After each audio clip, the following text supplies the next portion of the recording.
Di dalam mitos Cthulhu ada makhluk dengan kekuatan yang tidak terbayangkan yang mengawasi kita. Dia menyaksikan setiap tindakan yang kita lakukan dan tidak ada yang bisa kita rahasiakan atau tidak ada yang bisa kita sembunyikan darinya. Bisa dibilang dia maha melihat dan juga maha mengetahui. Dan dialah yang paling berpengetahuan. Serta salah satu yang terkuat dari dewa-dewa yang ada di dalam mitos Cthulhu.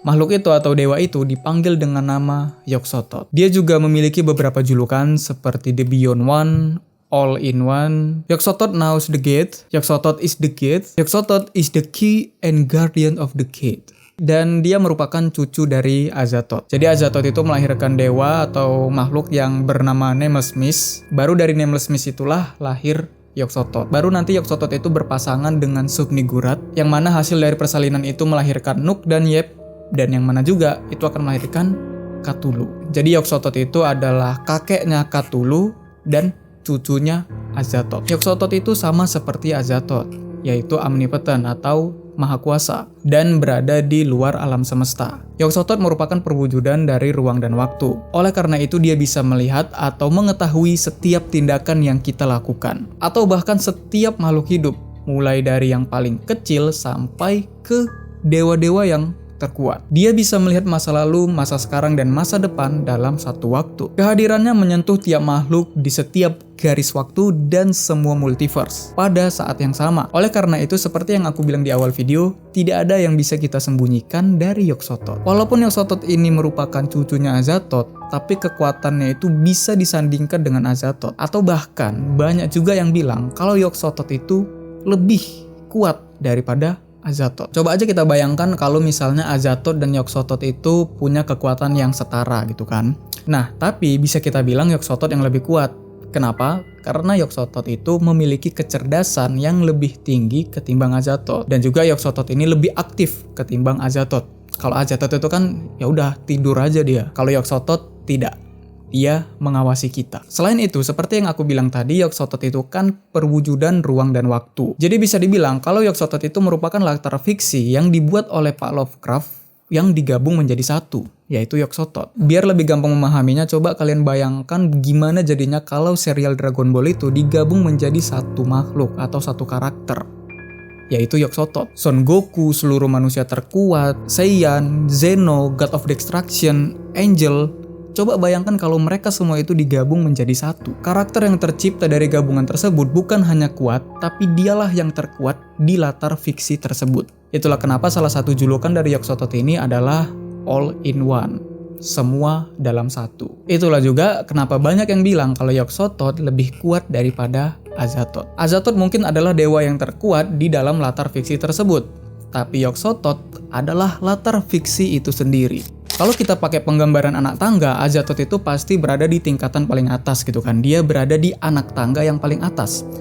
Nah, Yog-Sothoth itu berada di mana? Yog-Sothoth itu bukan berada di atasnya Azathoth, bukan berada di anak tangga yang lebih atas. Tapi Yog-Sothoth itu adalah anak tangganya itu sendiri. Gitu, brother. Jadi apapun yang dilakukan oleh tiap makhluk hidup di latar fiksi itu, Yog-Sothoth juga bisa melakukannya. Contoh kecilnya, kita memiliki akal dan punya kecerdasan untuk berpikir. Yog-Sothoth juga bisa melakukan itu. Hastur the King in Yellow bisa mengambil wujud avatarnya. Yog-Sothoth juga bisa mengambil wujud avatarnya. Begitu juga dengan Azathoth, sang pemimpi. Bagi Yog-Sothoth itu adalah hal yang mudah. Apalagi dewa-dewa yang ada di planet bumi seperti Cthulhu dan kawan-kawan. Itu adalah hal kecil bagi Yog-Sothoth. Mungkin kalian ada yang kepikiran kayak gini. Azathoth itu kan sang penciptanya gitu kan. Dia berada di pusat kekacauan, pusat chaos. Dia yang menciptakan alam semesta melalui mimpinya. Dan Yog-Sothoth itu adalah bagian dari mimpi Azathoth. Jadi Yog-Sothoth itu tidak ada apa-apanya bagi Azathoth. Kalau Azathoth bangun dari tidurnya, ya Yog-Sothoth lenyap gitu kan. Tapi sebenarnya Azathoth yang menciptakan dunia melalui mimpi itu masih bisa diperdebatkan cuy. Karena tidak ditemukan tulisan dari Pak Lovecraft itu yang mengatakan kalau Azathoth bangun maka dunia akan hancur, akan lenyap. Tidak ada. Pak Lovecraft hanya menuliskan kalau Azathoth itu mempunyai mimpi tentang alam semesta. Dia tidak pernah menuliskan kalau Azathoth bangun dari tidurnya, maka alam semesta akan lenyap. Jadi ya kalau kita mengambil versi di mana Azathoth tidak menciptakan dunia melalui mimpinya, udah jelas Yog-Sothoth lebih kuat. Tapi kalau kalian mengambil versi yang Azathoth itu menciptakan dunia melalui mimpi, yaitu Azatot yang lebih kuat. Ya kalian bebas lah mau ngambil yang bagian mana. Kalau aku sendiri ya lebih ke Yogg-Sothoth yang lebih kuat. Dan oh ya, seperti para Outer Gods lainnya, Yogg-Sothoth ini sebenarnya penampilannya itu tidak diketahui cuy. Cuman orang-orang membayangkan kalau Yogg-Sothoth itu berbentuk seperti bola-bola yang banyak. Ada juga yang bilang bola-bola mata, yang mana bola mata itu akan terus tumbuh, pecah, kemudian tumbuh lagi, pecah, tumbuh lagi, dan gitu-gitu aja terus. Ada juga yang bilang kalau bentuk dari Yogg-Sothoth itu adalah bola-bola cahaya cuy. Ini adalah cerita yang melibatkan Yogg-Sothoth, walaupun perannya Yogg-Sothoth itu sangat sedikit di dalam cerita ini. Jadi karya The Dunwich Horror ini ditulis pada tahun 1928, kemudian dirilis di tahun depannya, yaitu 1929. Jadi ada sebuah wilayah yang namanya itu Dunwich.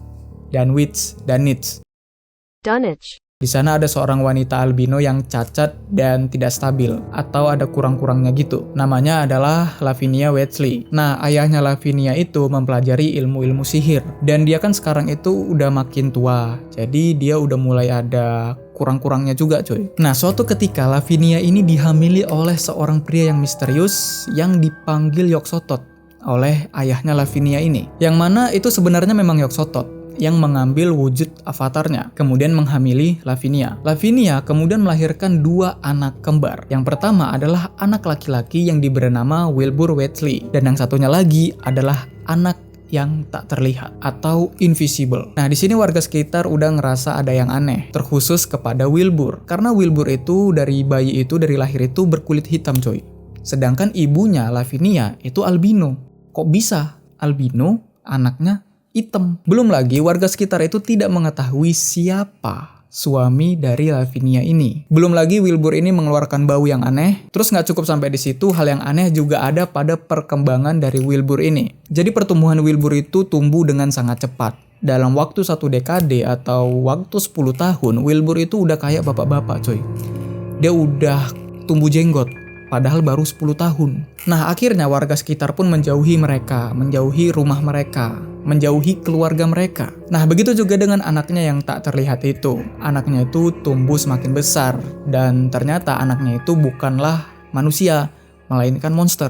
Sampai pada akhirnya karena rumahnya ini nggak muat lagi, anak yang tidak terlihat itu diasingkan atau dipindahkan ke peternakan si ayahnya Lavinia ini, atau kita panggil aja kakek. Nah, di situ kakeknya pun mulai membeli banyak sapi. Tapi yang anehnya para warga itu tidak melihat kalau peternakan dari si kakek ini, ayahnya Lavinia ini, itu bertambah. Malahan warga-warga itu sering melihat kalau sapi-sapi dari si kakek ini mengalami luka terbuka yang parah.